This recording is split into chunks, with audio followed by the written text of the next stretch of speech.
Hello बंधुरा देखो आज आमी मटर शाक रान्ना करब। देखो मटर शाकटा कुटे निয়েছি আর এতে দেখুন ছোট ছোট আলু সিম কুটে নিয়েছি আর বড়িটা ভাজছি।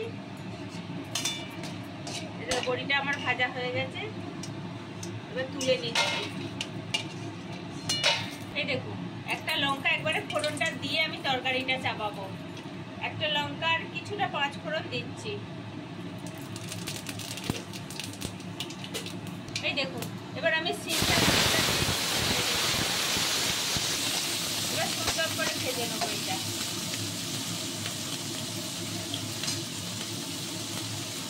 সুন্দর করে ভেজে নেব।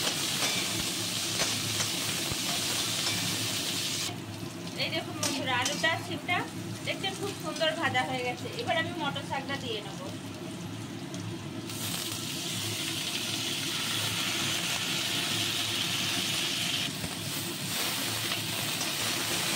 এই দেখুন মটর শাকটাও এর সঙ্গে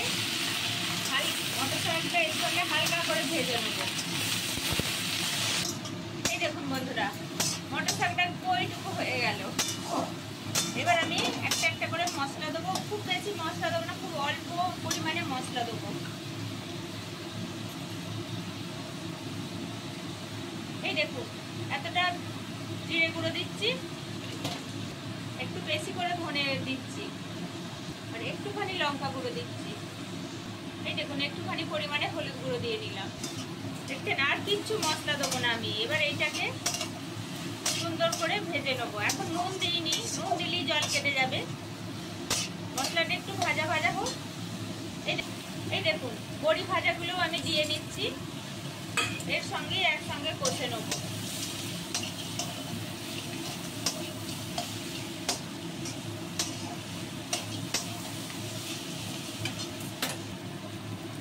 এই দেখুন এতে পরিমাণ মতো এবার নুন দিয়ে নিচ্ছি।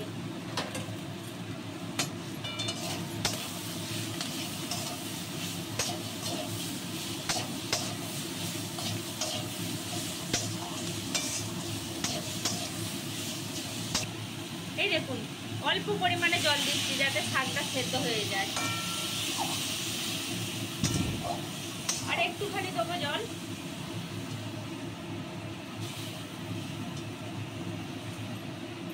এই দেখুন এবার চাপা দিয়ে মিনিট 5 ফোটাবো লো ফ্লেমে।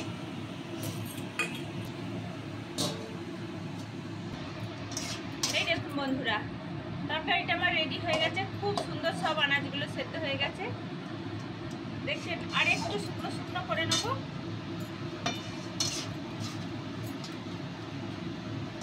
একটু আলুগুলো গেলে দেবো, তাহলে মাখা মাখা হবে।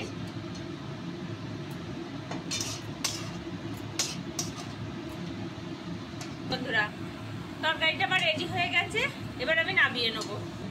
এই দেখছেন এইরকম সিম আলু বড়ি দিয়ে মটর শাকের ঝাল করলে খুব সুন্দর খেতে হয়। এই দেখুন বন্ধুরা যদি আপনাদের দেখতে ভালো লাগে তাহলে একটা করে লাইক করবেন, শেয়ার করবেন, আর কীরকম দেখতে হয়েছে কমেন্ট করে বলবেন, আর সবাই মিলে সাবস্ক্রাইব করবেন।